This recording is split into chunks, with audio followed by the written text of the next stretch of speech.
Update pa rin ho tayo sa panig naman ng House Prosecution Panel. Narito po ang exclusive interview ng Bombo Radio Philippines magkakambo kay Representative Reni Co, ang nagsisilbing spokesperson o isa sa mga spokesperson ng House Prosecution Panel. Panuorin po natin.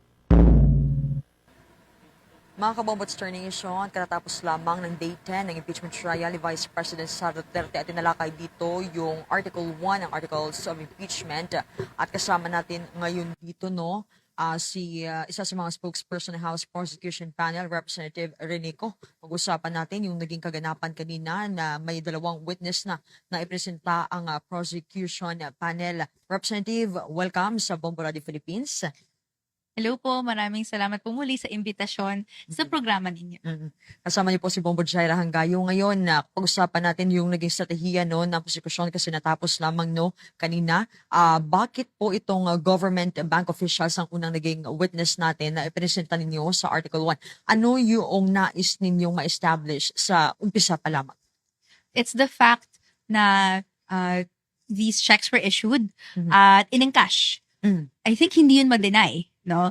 Kung pansin natin, halos walang cross-examination points at yung mga senator judges sa kanilang mga questions, undeniable din naman na yung pag-issue ng checks for confidential funds ay nangyari at yung encashment ay nangyari. Nandun na nga tayo sa mga tanong na unusual ba to? Illegal ba to? No? And at least ang testimony ng mga land bank officials, no, unusual ito. No, it is beyond yung usual threshold nila of yung pag-encash ng checks in a day. And for now, nandun yung unang brick ng pundasyon na yon, so to speak. So ngayon, given na na-establish natin na sige, may encashment na to, may unusualness yon, ano naman yung mga ibang mga bricks na i-establish natin para maipakita yung whole picture, yung whole wall, no, to extend the metaphor, ng anomalous spending of confidential and intelligence funds. So masasabi po ba natin na nasa foundation stage pa lamang itong presentasyon ng mga ebidensya bago pumasok sa mismong paggamit na nitong confidential funds? Yes po. Nandun tayo sa right now, no, nagkaroon ng paglabas ng cheque, pag-encash nito. So next step, saan napupunta yung in-encash na yon? No, saan na papasok dyan yung, for example, yung testimony ni Romel Madriaga na nagsabi na siya nahawak niya tong cash na to at merong pinuntahan na mga kotse. Saan naman papasok dito yung mga acknowledgement receipts na thousands yan and may mga iilan nagsabi, ako, pangalan ko Mary Grace Piatos, di-receive ko yan. So, yun yung mga aabangan natin sa mga susunod na linggo. Sa naging kaganapan kanina sa talakayan doon sa impeachment court, may ilang mga nagsasabi na medyo limitado itong testimonya ng dalawang government bank witnesses dahil banking procedures pa lamang ang na-cover dito, ang napag-usapan. Paano natin ipaliliwanag ang relevance ng kanilang testimonya? Na I think best way to do this is mapaintindi yung limitations ng kanilang testimony, pero yung relevance and importance and significance ng kanilang testimony. So, sabi nga ni Senator Lacson, no, parang gusto rin niyang makarinig ng explanation ng ano ba yung confidential and intelligence funds? Ano yung mga kinakarga dyan? Magkano yan normally? Ano yung mga ahensya na nag-avail niyan? May mga ibang witnesses po for that.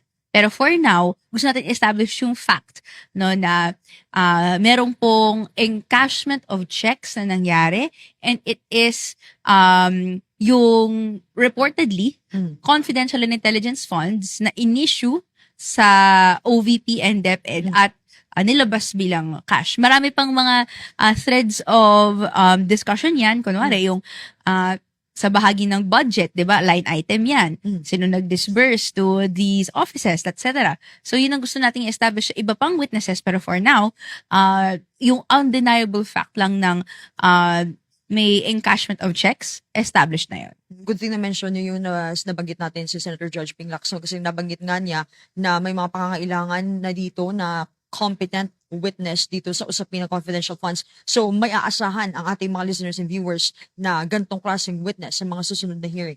Yes po. Gusto natin maintindihan ng taong bayan kung ano yung mga rules and regulations na applicable when it comes to confidential and intelligence funds. Actually, sa bahagi po ng Makabayan Block and not as spokesperson of the House Prosecution Panel, hindi tayo agree sa maraming paggasta ng confidential funds, no?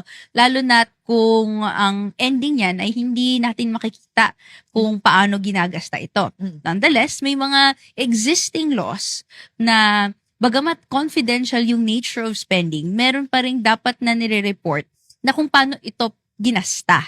So, yun yung mga nitty-gritty nito. Gusto nating maintindihan ng mamamayan, sila din mag-input sa kanilang pananaw, pero maintindihan yung punot dulo, and I'd like to take this time to maybe debunk yung mga nakikita nating usual online na, confidential yan bakit ba nating binubot-bot? Hindi naman po full stop na dahil confidential ay hindi na pwedeng investigahan. Meron pa rin pong applicable rules sa kung paano ginagasta yung confidential and intelligence funds. So far, sabi ng COA, hindi po compliant yung OVP and DepEd doon sa rules na meron sila. And kaya nga po, hindi lang may decision yung COA na ibalik daw dapat ng OVP and DepEd yung bahagi nito, pero dahil yun na rin yung reason kung bakit dumulog to sa impeachment court. Dahil yung maling paggasta ng pera ng bayan, may implications yan kung may violation of the Constitution bang nangyari, may graft and corruption bang nangyari, may betrayal of public trust ba. Yan po yung gusto nating masagot ng impeachment court. Sa susunod na linggo, Representative, asahan natin yung 3 pa na witness na ipepresenta ng House Prosecution Panel. Ano kaya ang magiging papel ng mga commission and audit officials na ipinasapina sa pagpapatibay nga dito sa kaso? Bahagi nun yung pag-explain nila ng rules sa magiging paggasta, no? And iba pang mga narinig na natin sa House Committee on Justice Clarificatory Hearings. Ayaw naman natin syempre pangunahan yung House Prosecution Panel sa ano yung pagtatanong nila, pero batay din naman na sa existing public record, meron ng standing documents na i-authenticate ng COA. Included po dito yung decision. Makikita natin kung ano pong appreciation ng ibang mga government agencies doon sa parang mukhang halos public knowledge ng hindi tama at maanumalyang paggasta. Kanina, usap-usapin din, naging mainit dito sa unang witness, sa pangalawang witness, ang term na unusual and suspicious. Paano natin ma-explain yan in a legal view sa ordinaryong mamamayang Pilipino ang ganitong kaibahan ng dalawang ito? Siguro, yung pagiging unusual niya, ito yung term na ginamit ng ating mga land bank officials, may bahagi dyan na hindi lang legal yung usapin. Meron din yung involved dito yung financial, banking sector, iba-iba po kasi yung standards niyan, minsan per branch, 'di ba? Dahil may mga branches nga na naka-station sa medyo mas business district, so may more financial activity, meron namang mas nasa residential, and iba rin po yung activity doon. So, may ibang threshold sila kung ano yung usual, for example.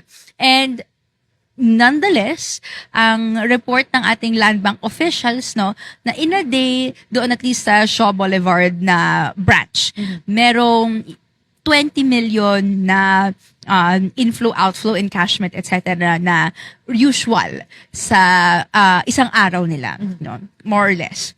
So, yung 125 million na yan, unusual yan.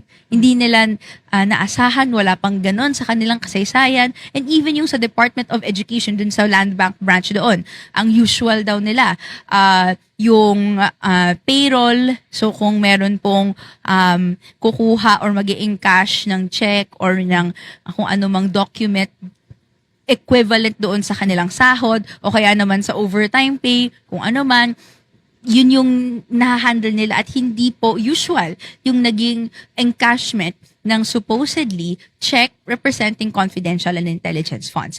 So, yun po ay hindi pa nasa legal, nasa banking, and gusto nating mas mapalalim pa through mga other testimonies ng ibang mga opisyales. Lalo na, may limitasyon din yung kaya nilang sabihin kasi ang kaya nilang sabihin is, sa branch namin ganito.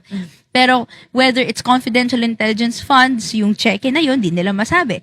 Whether it is usual na ganito yung pagkuha ng pera ng CIF, di rin nila masabi. So, we will get a fuller picture kapag nakaantabay tayo sa lahat ng impeachment proceeding hearings na mangyayari in the future. Lastly, Representative, sa pagtatapos itong Day 10 ng impeachment trial ni Vice President Sara Duterte, ano po yung pangunahing factual point na sa tingin ninyo ay na-establish na prosecution sa ilalim ng Article 1? It is the encashment of checks. No, yun yung nakita natin na ultimately na-establish today.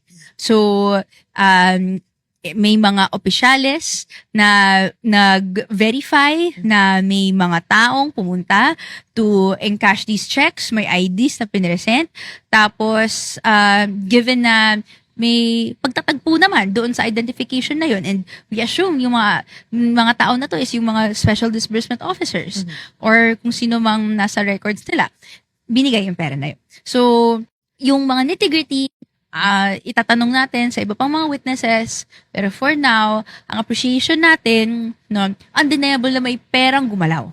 May pera galing sa kaban ng bayan, gumalaw, lumabas sa kaban, at papunta supposedly doon sa nilistang paggagastahin ng confidential and intelligence funds ng OVP at ng DepEd.